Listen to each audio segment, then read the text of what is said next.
The new lawyer's oath of the Philippines, as revealed by the Supreme Court in April 2023 during the official launch of the Code of Professional Responsibility and Accountability, or the new Lawyers Code.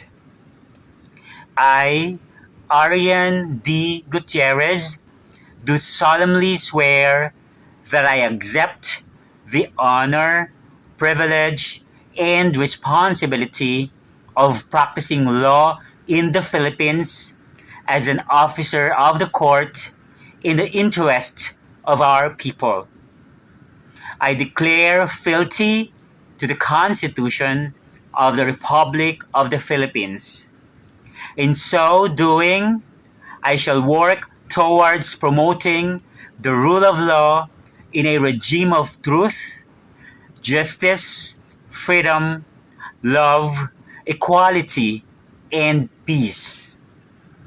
I shall conscientiously and courageously work for justice as well as safeguard the rights and meaningful freedoms of all persons, identities, and communities. I shall ensure greater and equitable access to justice.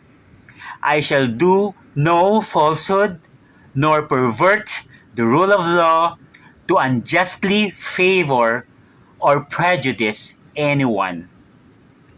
I shall faithfully discharge these duties and responsibilities to the best of my ability, with integrity and utmost civility. I impose upon myself, without mental reservation nor purpose of evasion, so help me God.